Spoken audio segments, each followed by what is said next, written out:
Empowering listeners from the US to the UK. Live on air with Stephen Cuoco. There is a difference between a person who hurts you by making a mistake and a person who hurts you by continuing a pattern. Mistakes can be forgiven. Patterns should be broken. A wise man, my Sicilian grandfather once said that when someone is truly sorry, they never do it again. If they are not truly sorry and are trying to take advantage of you in a situation, they will repeat the pattern over and over and over again. It may look different. It may sound different. Actions may change up. Either way, the message is always the same, no matter how it is boxed. I'm Stephen Cuoco, and you are listening to Live on Air with Stephen Cuoco. And I'm grateful to have you here. We're a family. We're here always open to talk about business and entertainment, music, sports. We can share tips and insight when it comes to public relations and media. I've been doing public relations and media for over 30 years. I'm a 2-time award-winning publicist, an acclaimed radio and media personality, journalist, and I'm happy to be with you every day, all day, however we can make this happen. If you have any questions, you would like to be a guest on my show, you can email me at unitedangelsdream@gmail.com. That is unitedangelsdream@gmail.com. Also, you can head on over to my public relations website. That's stephencuoco.com, STEVENCUOCO.com. Whether you're listening on Power 98.5 satellite radio or on Biz Talk Radio, we are your premier destination for all great things, news, talk, and more. Once again, send me those questions. I want to hear from you. If you'd like to be a guest, send me your information. Definitely want to take a look at that, and my team will be available to take a look at that as well. To expand on when someone is sorry, they mean it, they don't do it again. When they're not and they're taking advantage of the situation, it just keeps going and going and going. You got to bring that to a stop. Set those boundaries, hold to yourself and others accountability. We're going to look into surrounding yourself with positivity. Advocate for creating a positive environment. Suggest connecting with supportive communities, cultivating uplifting relationships, and minimizing exposure to negativity. Are you doing that? How often are you minimizing exposure to negativity? It can be anything. And don't be deceived. Sometimes the most angelic person, situation, whatever it may be, sometimes darkness does try to live in light. Once again, sometimes darkness does try to live in light or emulate as a light being. Something angelic, something positive. I'm not saying be suspicious of people. People will tell you exactly who you are and what they're about. We're not going to get confused about that there. It's obvious. Keep your ears open and your mouth shut, and you're going to learn a lot more. And I'm going to tell you, for the last 50 years, it's what I've lived by. At least I can remember since the age of 3-4 years old, my grandfather said that to me. Keep your ears and eyes open and your mouth shut, and you're going to learn a lot more about life. And that is so true. But yeah, what are you exposing yourself to? A positive environment can significantly contribute to one's sense of self-worth.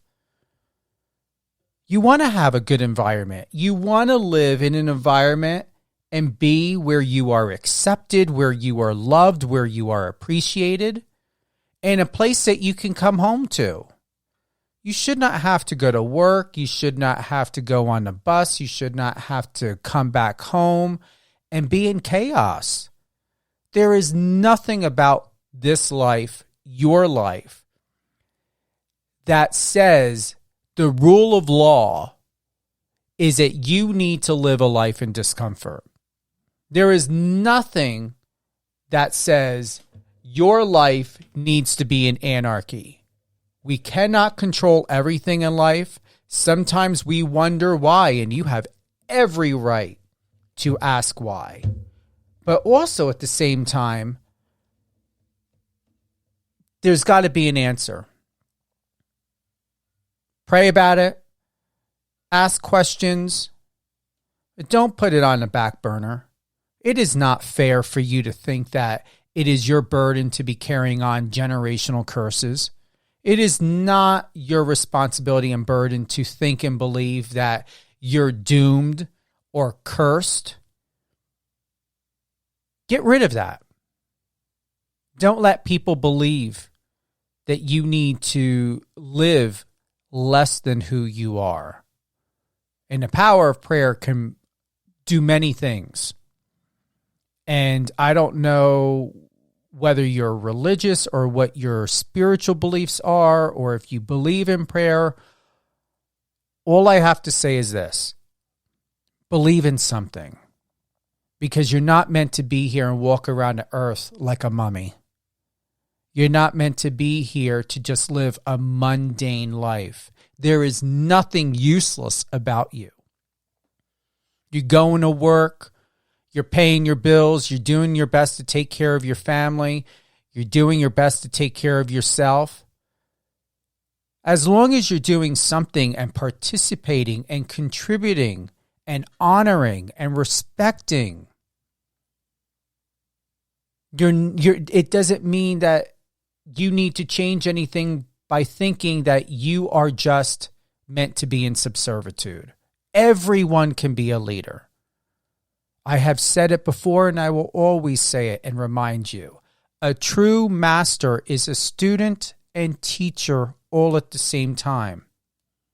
There will always be something and someone for you to learn from, and there will be always somebody in this world for you to teach something to help better their lives and their emotions and their self-esteem and who they are as a person. There's always something more for you to do as a student and as a teacher. Remember this. Keep in mind, practice mindfulness and presence. What are you mindful about? What are you paying attention to? Where are you leaving an impact with your presence? We can look at it by saying you can introduce mindfulness practices to stay present in the moment. What are they? What are your mindfulness practices? What are you living by in truth and integrity, with good, healthy morals, encompassing values, as well as with withstanding the test of time by holding yourself when we think of integrity and accountability? What is that to you? What does that mean to you? Once again, practice mindfulness and have a presence. Speak your truth. Live your truth. Know your truth. And sometimes you don't have to apologize. If you did not create a problem and do something wrong, then why are you apologizing for it? Here's another thing to consider. You can provide simple mindfulness exercises that can be easily incorporated in your daily life. It is that simple. It can be morning devotions. It can be you saying good morning to your loved one. It could be doing a kind deed for yourself before you start your day. Something. Just do it. Encourage self-expression. When have you heard that before? Or is this the first time? Encourage self-expression. Here's the point. Advocate for creative outlets and self-expression, whether through art, writing, or music. Encourage yourself, encourage other people to find ways to express their thoughts and emotions. You can do this always just by fostering a deeper connection within yourself and with other people. I was just on a phone call with someone today. I was on a Zoom call with someone today. I had no idea how long the call was going to be. I had no idea how long the interaction was going to be. Both went over the scheduled time. Both people told me that they're running late for their next meeting. And I consider that something positive, something great, because we were connecting. We were in that conversation together. We were building a relationship. How important do you remind yourself and other people to lead by example? Always remind yourself, if you're a public speaker, you're a journalist, you're a television host, you're a radio host, you're a podcaster, whoever, whatever you are, even if you are a restaurant owner, lead by example. Remind your students, remind your family, remind your audience, remind your readers, remind even yourself that teaching self-love is not just about words, it's about actions. You know this. You know that leading by example is demonstrating self-love in your own life. Speak it and live it. Are you just speaking it to tell it? More specifically, are you preaching? Or are you living by an example? There are encouraging people out there that preach, and that's fine if you want to encourage and inspire. But when you have real life experiences, you're not preaching. You're enlightening. You're leading by example. You're encouraging. You're inspiring. There's a difference between preaching to someone and being enlightening and encouraging someone. A big difference. People who preach, they usually never have their ears open. Like Judge Judy said, turn on your listening ears. Are you listening? That's what's important. Open your ears. And remember, you deserve better than what you possibly think about your own self.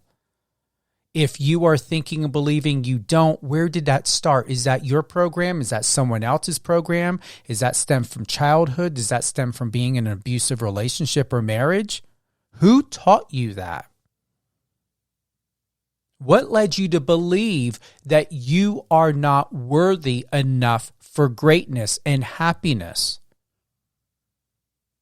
My belief, my true belief, God gave us the opportunity and gift of free will. He gives us the opportunity to create great business relationships, personal relationships, the gift and ability to have families, to create a legacy, to have a family, to have pets. I believe that God wants us all to have a fulfilling life. My mother, who adopted me, always said God does not make mistakes. So since there are no mistakes in life, then that means everything is perfectly in and through God, which means we should not be having all this mess. And you have every right to find out who's creating the mess. Why is this mess here? There are some things I refuse to accept, no matter what people say. You are perfect in God's image.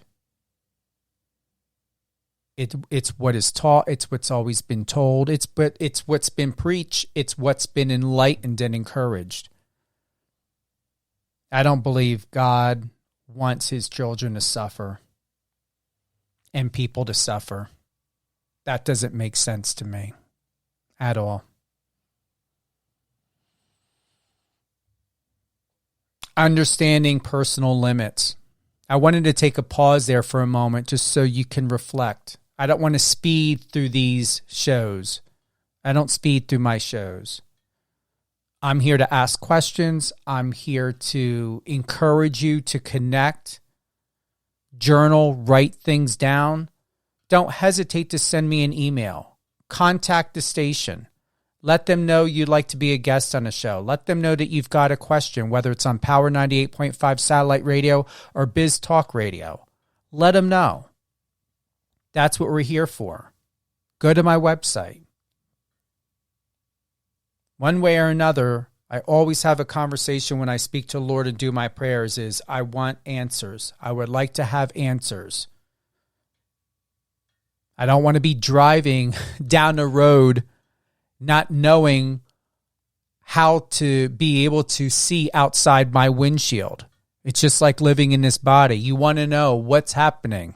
Where are you driving? Where are you walking? Where are you going? What's happening in your life? You should not be blinded from the fact to be able to exercise your God-given right of free will, to be able to know what your options are. How can you exercise your right of choice and freedom? Being very serious about that. I've lived a long time and experienced a lot of things even in my own journey. Thinking and feeling and believing that maybe there isn't more or better. And that's not true. You don't deserve that. None of us deserve that. God did not put us here to think and believe that. No. We can just stay in heaven. Why be here when we can just be with God? So understanding personal limits. Encourage individuals and where you can begin to reflect on their own needs, values, and comfort zones. What are they? What are your needs? What are your values? What are your comfort zones? What makes you uncomfortable? I'm encouraging you to do what has helped me most of my life, or I would say my entire life since I could write. Therapeutic journaling. Please write down what are your values, what are your comfort zones, what makes you uncomfortable, and what are your needs. You deserve answers to that.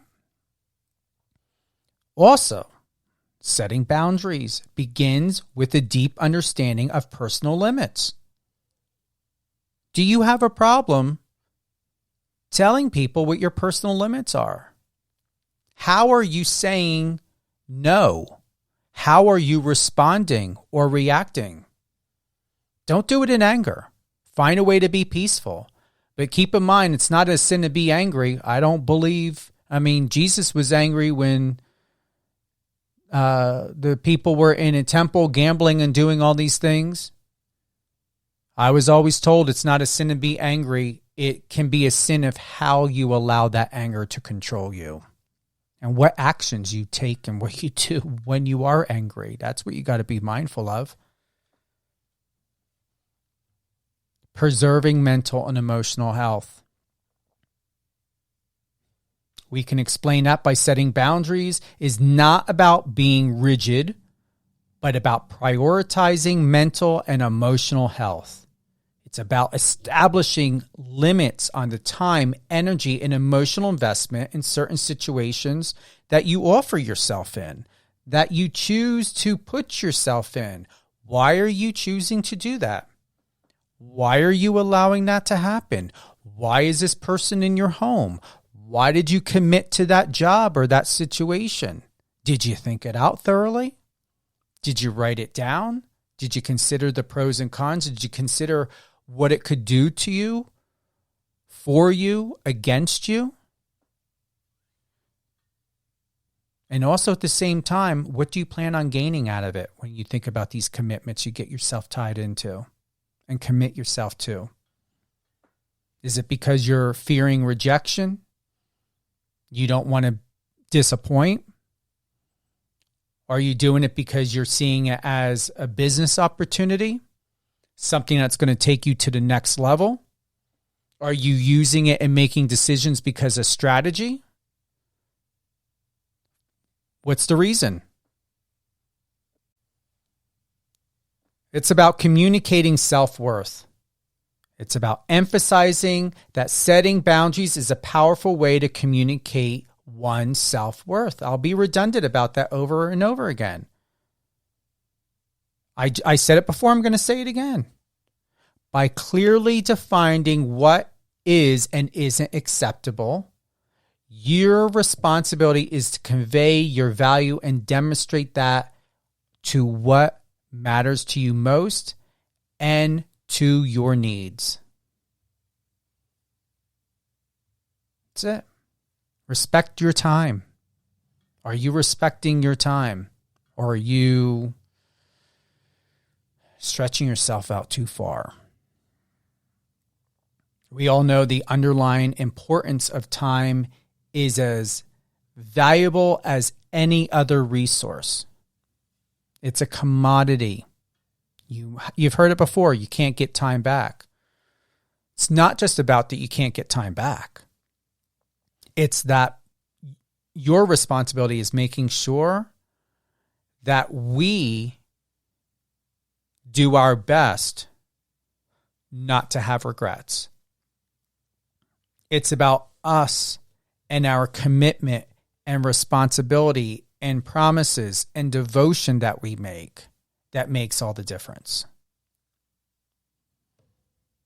And time is included in that. Mindfulness, being mindful that to make sure or to be making sure that your time is not wasted. You don't waste your time. You're not wasting other people's time. That we are not wasting anything. Why? Simple. It's about promoting personal freedom. Setting boundaries is an act of claiming personal freedom, and it also allows individuals to make choices aligned with their own values and desires, while creating a sense of autonomy and empowerment. It's about creating autonomy and empowerment, which will then give you that balance that you need in your life. It will give you that balance. Yes. It's what we all want more of. Balance and a peace of mind. We can look at the fact that setting boundaries is a profound act of self-respect. It involves understanding personal limits. It's about preserving mental and emotional health, communicating your self-worth, and it's about creating healthy relationships. It prevents, here's what's most beneficial about this. It prevents resentment. It empowers you. It empowers other people. It will empower your personal growth. It will empower the community. It teaches others how to treat you and respects your time as a valuable resource. We can look at concluding it's promoting personal freedom and maintaining balance, but we keep coming back to it. It's about setting boundaries. And it's about becoming a dynamic expression of your own self through self-respect and where you're contributing to your overall well-being, to your family, your job.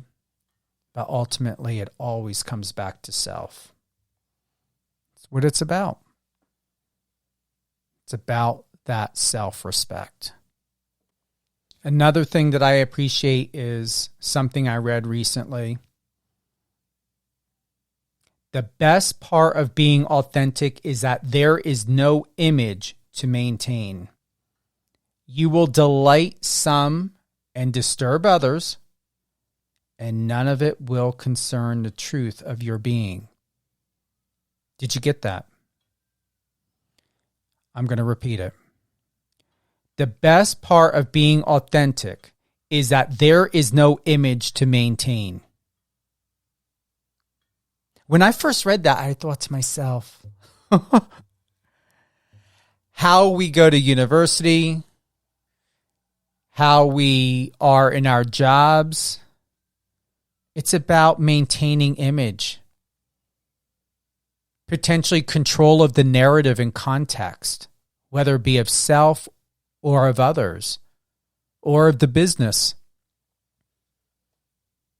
You will delight some and disturb others, and none of it will concern the truth of your being. Is there a problem of you being you? Is there a problem when you're respecting other people and their boundaries as well? Is there a problem for you to express yourself? In this day and age, people seem to have no problem expressing themselves, to the point to where I'm thinking to myself, I grew up in the 70s and 80s. Man, did we not get away with this type of murder and this type of flexibility. There was no, extra rope given. It didn't work like that. You didn't cancel somebody out. No one had the power to just say, instead of doing real journalism, going to use the media to get you fired and lose your entire life. Never thought that the world would come to that. Never thought that, in days where people had different political opinions, it was like the same of, oh, who's your favorite sports team? Oh, you like the San Francisco 49ers. Oh, you like the Eagles. Oh, you like the Jets or the Dallas Cowboys. And that was it. It was happy banter. It was, competition. But there was no vigilante behavior where people went out and clearly decided to think it was okay to destroy someone's life over who they voted for of a president, what people's viewpoints are. Who has the right to have that kind of power? No one should have that kind of power. What's the point of freedom if anyone can cry wolf and take a family down to starvation and homelessness?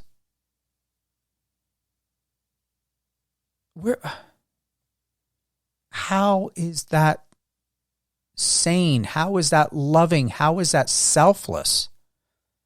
To destroy someone with no compassion and to not know whether a baby is on the way, someone is about to get married, someone could be paying for a parent to get surgery. Someone could have a family member in a nursing home and they're covering the bill. And someone goes and does something only because they felt safe and secure to express their freedom, only to come to find out it came with a huge loss. We are supposed to sit at the table to be able to have a conversation and to have meeting of the minds. Nobody will ever 100% agree. Not in this world and not in this lifetime. I highly doubt everyone will come to 8 billion people are going to agree on one specific thing. What is that? I'm sure everyone will agree on 8 billion people would agree. I want to be rich. I want to be healthy. Is there a but? That I guarantee you. There is not one person I highly doubt who would want to starve, live in poverty, and not live in luxury. But really? That's it? The only common ground that we see on social media and online, and what I'm seeing more often than not in the news, is all about wealth, wealth, wealth. What can we do to quickly get rich? Off of someone else's money. Off of someone else's livelihood. Off of someone else's hard work. If you can't do it on your own for yourself, I'm just going to be putting it like this. I wasn't questioning whether I should correct what I'm saying. I just wanted to feel what I was going to say before I was going to say. I would encourage everyone and anyone that has this thought and mindset that people in the world are just welfare checks or checks that are going to get you by because you don't want to do things for yourself, or you have people in your life, you're allowing people in your life to take advantage, to not work for what they have and what they earn, and they just want a free ride of people buying programs and books and whatever else to make a living so that they can keep producing more content and are never available, or they just want to preach, but not offer real resolution and resolve to a situation. That's not fair. That's not fair at all. I mean, I don't mind. I've got some programs, but I don't peddle them out. I don't push it. I'm not going to put marketing and advertising in people. Hey, buy this program that'll take you to this program you can buy. Then we're going to go to this program, and then I'm going to do a speaking engagement. Then I'm going to come out for a book that you can buy. Like, I am not going to treat people like a welfare check. It's not happening. I want to get paid. We all want to get paid. We want to work. We want to live our life. And it needs to be fulfilling. It's not fulfilling if you're not there. It's not fulfilling when someone is not engaging to be part of your life, to be part of your world, to be part of your brilliance, to be part of your love, your respect, and most importantly, that master, that student and teacher all at the same time. We want unity. We want to unify to be able to have better understanding of each other. We want to be able to freely express who we are. And even if there's a disagreement or even if there's judgment, but people should not be taking it upon their hands to destroy you or your business, and you should not be living in fear or have to live in fear. None of us should be living in a space or in a world or an environment where we cannot share. We cannot grow if we're not sharing. We cannot teach if we don't understand. A person cannot learn if they don't know their options to be able to choose. I want to go back to that part again. The best part of being authentic is that there is no image to maintain. You will delight some and disturb others, and none of it will concern the truth of your being. Meeting of the minds. Let's have a conversation. Once again, perspective. What does that mean? What is that about? It's subjective. It's an opinion.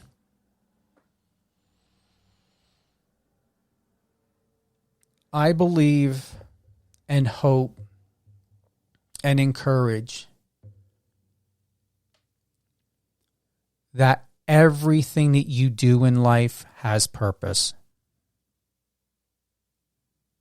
Even if you're making ceramics, you're making homemade chocolates. And keep in mind, I like a chocolate cheesecake and some good fudge. I had a caramel chocolate truffle tonight. I treated myself. A little tiny with a little bit of salt on top. If you got a successful bakery, whatever it is, I mean, I could be one of your customers. Don't hesitate to let me know if you do.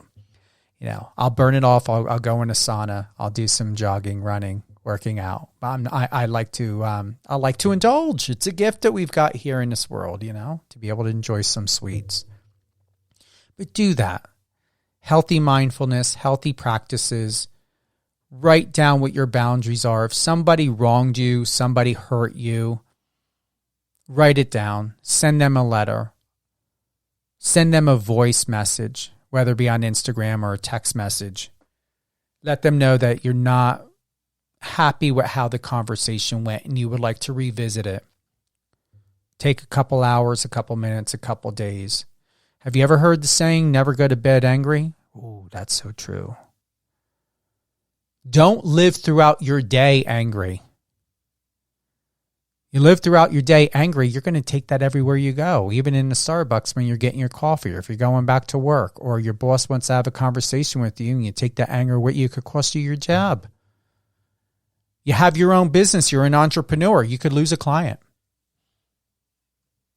Be mindful of that. One of my quotes I had written back a while ago, I believe it was included in my book. And it goes like this: I dare to believe in the beauty of my dreams, and I use my imagination to see them fulfilled. Do you dare to believe? Do you dare to believe in yourself, in your loved ones? I know it's easier said than done, especially if there's a problem or something that's giving you heartbreak. Just sit down and find out, what can you do now to better yourself, someone else's life, your family's life? What can you do? You may not escape the worry. You may not escape the fear. I'm not going to sit here and say that there's something magical out there for you to do. But one thing that you do have the capability of, and that's choice. Make an effort. How often do parents teach that to their kids? I know mine did. Make an effort. It's better than doing nothing. Right? I hope you enjoyed this episode. Looking forward to sharing more with you. And I'm here to share, not preach. I'm here to encourage and to create relationships and friendships. Once again, don't hesitate to reach out to me. I'm Stephen Cuoco, and you're listening to Live on Air with Stephen Cuoco. Email me, unitedangelsdream@gmail.com. Look forward to talking to you soon, and have a beautiful and most wonderful day. And Happy New Year.